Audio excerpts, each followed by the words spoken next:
Nah, cerita lo barusan tuh secara lokasi masih sekitaran Jakarta kan? Iya. Nah, sama nih kayak cerita kiriman yang bakal gue bacain sekarang. Buat gue ini tuh jadi satu hal yang cukup apa ya? Serem kali ya jadinya karena kita tuh emang tinggal di daerah yang sama kayak si pengirim ini.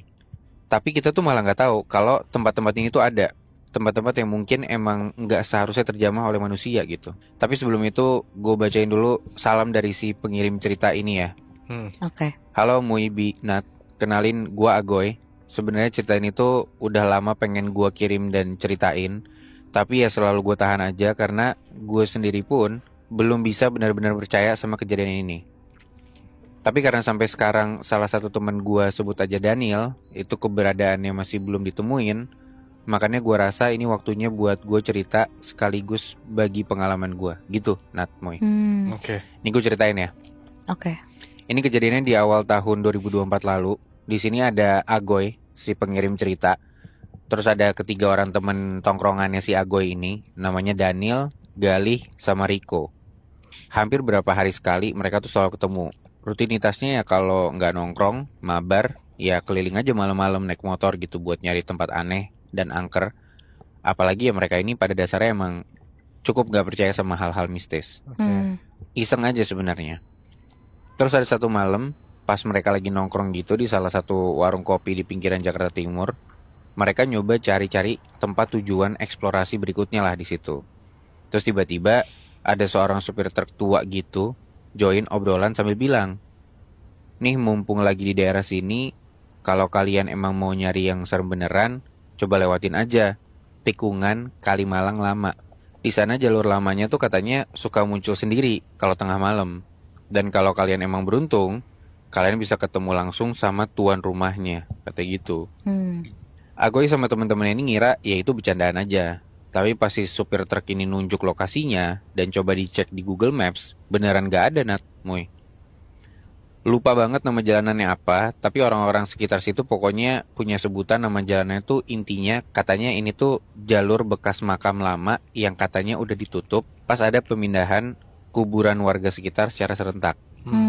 Dan karena tertarik, mereka akhirnya mutusin buat nyari jalur ini. Dan ketemu, tempatnya tuh di gang kecil belakang pos polisi tua dan di antara pohon pisang dan parit sempit. Jalanannya tuh gelap, gak ada lampu sama sekali. Tanah sama ilalang tuh kayak sama-sama tinggi. Di salah satu pohon yang ada di sana, Daniel ini sempat bilang kalau dia tuh ngelihat kayak ada kain putih gantung gitu. Tapi bentukannya kayak orang berdiri. Nah tapi di situ Agoy, Rico, sama Galih itu nggak pada ngeliat. Makanya mereka cuma nyuruh si Daniel ini buat nggak ngomong yang aneh-aneh. Takutnya malah pada panik nih. Terus juga paling jalan sekitar 100 meteran, motor mereka berempat tuh berasa kayak jalan di tempat aja. Suara mesin tuh ngegema, agak sunyi, dingin, dan kerasa berat. Bahkan Agoy sendiri ngerasa kalau di setiap dia ngegasin motornya, ban belakangnya tuh kayak gerak ke arah berlawanan. Jadi beneran kayak ditarik orang gitu, Nat, Moy. Agoy stop, dia coba turun buat ngecek bagian belakang motornya, tapi nggak ada apa-apa. Yang ada itu tuh malah ada jejak lumpur kayak kaki loncat-loncat gitu. Nah, di sini udah pada mulai curiga nih. Tapi Gali malah teriak, ya elah, paling ini cuman orang iseng doang. Udah gitu aja. Terus langsung ngegasin motornya ninggalin temen-temennya. Otomatis yang lain pada langsung nyusulin si Galih dong. Tapi sumpah, ini tuh jarak dari Galih cabut terus disusul sama temen-temennya itu nggak nyampe 30 detik, Nat, Moy. Tapi Galih ini udah nggak kelihatan. Padahal jalannya tuh cuman lurus doang gitu. Agoy, Rico, sama Daniel tuh ngejalanin motornya pelan sambil terus teriak-teriak manggilin Galih, tapi nggak ada jawaban. Terus tiba-tiba Daniel teriak kenceng banget, mukanya kelihatan panik. Pas ditanya sama Agoy, katanya lagi-lagi Daniel ini ngelihat ada kain putih lompat masuk ke semak-semak. Dan loncatannya ini tuh beneran kayak pocong gitu kata dia, Nat, Moy. Tapi anehnya, yang ngelihat ada sesuatu gerak di situ tuh nggak cuman Daniel, Nat, Moy. Rico juga ngelihat di waktu yang bersamaan. Cuman bedanya, Rico ngelihat kalau yang tadi lompat itu si Galih. Jadi bingung dong, Agoy harus percaya sama yang mana nih? Tapi balik lagi, karena dia orangnya logis dan selalu nyoba buat nggak percaya sama hal-hal mistis, Agoy akhirnya setuju buat jalan nyamperin arah semak-semak buat nyari Galih. Dia masih berpendirian teguh pokoknya. Kalau masuk bareng, ya keluarnya harus bareng-bareng. Udah tuh, Pelan-pelan mereka bertiga ngegas motornya, nembus semak-semak dengan penerangan yang minim. Soalnya nggak tahu kenapa, lampu motor mereka tuh masing-masing secara bergiliran mati gitu aja. Padahal ya mesin masih nyala. Dan bener aja Nat, Moy. Dari kejauhan, Agoy, Rico, sama Daniel itu sama-sama bisa ngelihat ada orang berdiri, bajunya putih mirip sama Galih. Diem aja. Agoy udah seneng tuh nemuin Galih. Mereka buru-buru nyamperin. Tapi lo tau nggak? Pas mereka udah semakin dekat, tiba-tiba orang ini tuh nengokin kepalanya pelan ke arah Agoy. Dan dari dekat kelihatan, mukanya tuh bukan muka Galih. Mukanya hitam, bengkak, terus matanya tuh putih semua. Sosok ini langsung lari gitu aja. Larinya pun kaku. Nah, kalau udah kayak gini, otomatis Agoy sama Rico jadi percaya dong sama yang dari tadi diomongin sama Daniel. Setelah bertahun-tahun mereka nggak percaya sama setan gitu ya, sekarang cuma dalam beberapa detik bener-bener ya percaya gitu kalau ada hal-hal mistis. Mereka muter balikin motornya, terus ngegas ngasal lah. Pokoknya pada cabut kalang kabut tuh, cuman berbekal ingatan arah jalan masuk tadi. Tapi sama kayak cerita lo tadi Nat, tempat-tempat kayak gini tuh emang bisa dengan cepat tuh berubah-ubah kan jalurnya. Orang Agoy, Rico, sama Daniel ini bisa dibilang kaburnya tuh nggak bareng, jalurnya beda-beda semua saking paniknya. Tapi ujung-ujungnya ketemu di satu titik yang sama. Titik dimana jauh di hadapan mereka sekarang tuh udah berdiri satu sosok pocong gede. Ukuran badannya 2 kali ukuran manusia biasa.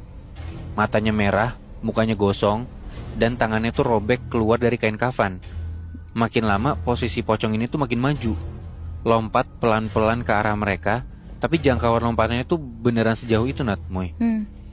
Mereka bingung harus kemana lagi.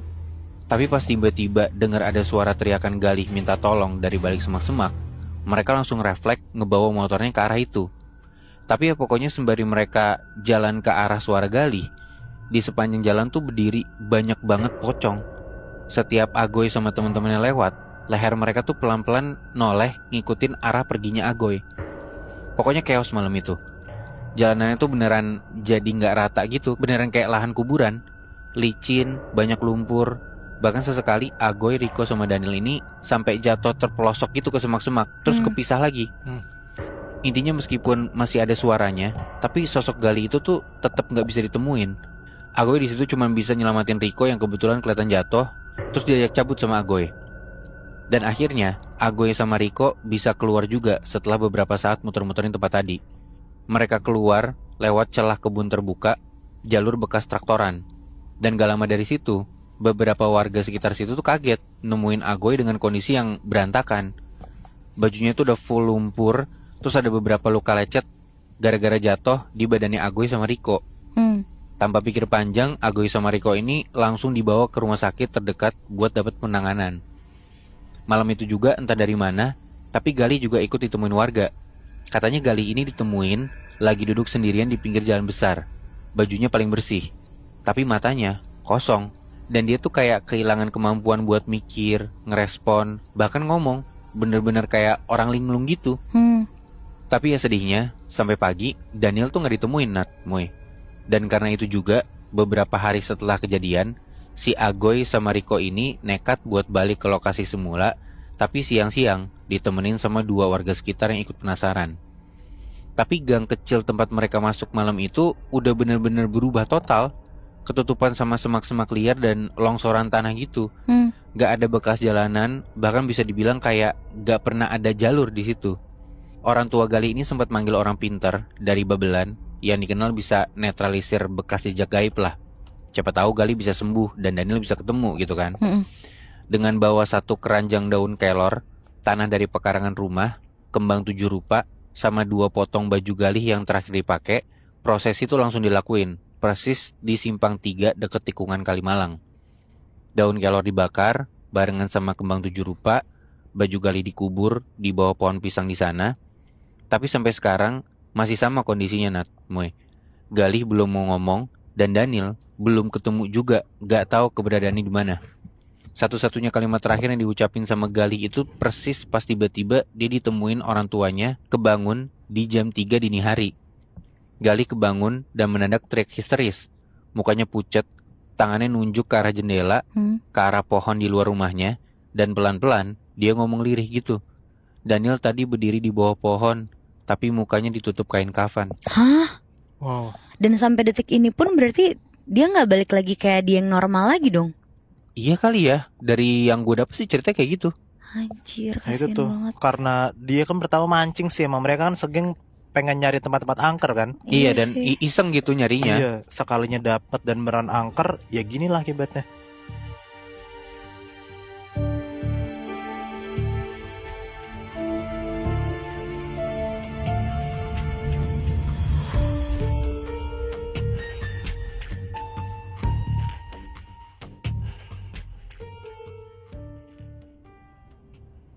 Binat, Hmm. yang namanya kita manusia gitu ya, secara sengaja atau nggak sengaja masuk wilayah yang bukan buat kita, atau bahkan masuk ke dunia gaib gitu. Biasanya kan pasti dapat penolakan kan dari sosok-sosok penjaga. Contohnya kayak cerita lu gitu, Bi. Kayak segeng itu kan ditolak kan sama penjaga Kalimalang itu kan. Nah, kalau cerita gua, ini beda.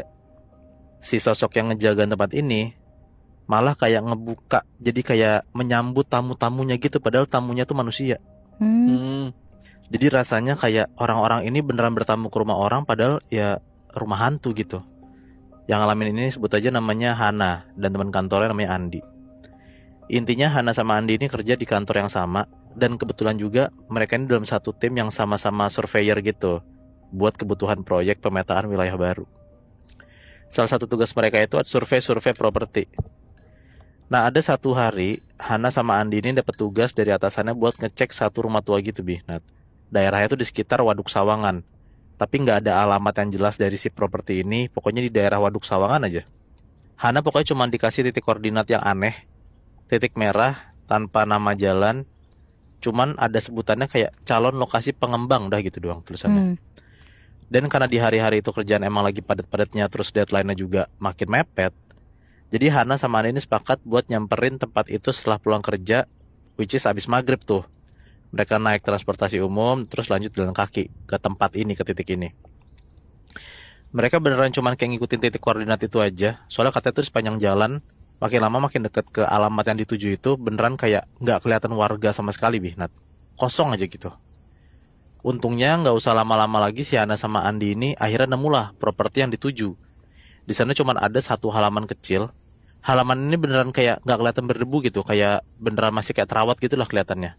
Nah, di tengah kebingungan ini tiba-tiba datanglah nih ada cewek muda gitu ya, tinggi, rambutnya panjang, pakai kayak semacam daster kain batik gitu, pakai sandal kulit. Perempuan ini langsung kayak ngomong ramah gitu ke mereka berdua. Mau survei ya mas, mbak, rumahnya di belakang ya. Saya Ibu Suhut, ayo silakan gitu. Hana pikir Bu Suhut ini bagian dari tim klien. Ternyata si Ibu Suhut ini sebenarnya pemilik rumahnya langsung. Jarang-jarang tuh urusan-urusan properti gini diarahin langsung ke pemiliknya kan. Biasanya kan ada perantaranya tuh. Iya. Mereka ikut Bu Suhut, jalan aja tuh. Ngelewatin jalur yang gak jelas. Semak-semak sama pohon-pohon bambu gitu. Tapi dari awal, Hana ini udah ngerasa kayak gak enak rasanya, Bihnat. Katanya langkahnya Bu Suhut itu kalau dilihat kayak senyap banget gitu loh. Kayak gak pijak ke tanah. Terus nggak jauh jalan dari situ, udah ada kayak rumah panggung kayu gitu, kayak berdiri sendiri bersih, tapi nggak berpenghuni. Kayak di tengah-tengah hutan gitulah ada rumah panggung ini. Hmm. Pas makin ngedekat, tiba-tiba tuh bau bunga kenanga itu tuh mulai kecium, Bi. Nah, Bu Suhut langsung naik ke teras buat ngebukain pintu. Tapi begitu kebuka, suara pintu itu nggak sesuai gitu. Suara itu jadi kayak pintu besi gede yang diseret, padahal pintunya pun juga cuma pintu kayu sebenarnya. hmm. Masuklah mereka nih ke dalam rumahnya. Baru juga ngelangkah masuk ke rumah, Bi. Nah, tiba-tiba tuh semua jadi kayak kerasa pelan gitu. Udara sunyi, lembab, dan nggak wajar aja gitu. Suara langkah kaki pun juga jadi kayak kedengarannya gema. Dan Bu Suhut tiba-tiba udah duduk di salah satu kursi rotan di sudut ruangan gitu, terus bilang, silakan dicatat apa yang perlu mas mbak, tapi jangan buka kamar belakang ya, udah lama nggak dikunci soalnya. Hmm. Nah terus mereka berdua mikir kayak, lagian siapa juga mau baru datang ke rumah orang langsung buka-buka kamar orang gitu kan, nggak sopan kan. Iya. Udahlah, akhirnya Hana sama Andi tuh mulai iya-iya aja, terus langsung tuh kerjain kerjaan mereka. Nah tapi pas dicatetin sama si Hana sama Andi, itu tuh jadi kayak nggak selesai-selesai gitu, Bihnat.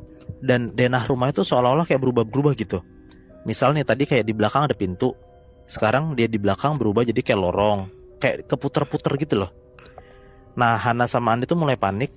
Mereka nekat lah buat ngebukain pintu satu persatu, Dan mayoritas di dalam ruangan itu tuh kosong. Hmm.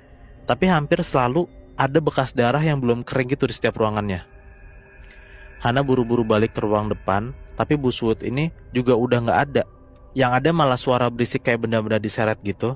Dan di setiap kamar itu tuh ada kayak suara perempuan nangis, beneran mirip kayak suara kuntilanak gitu.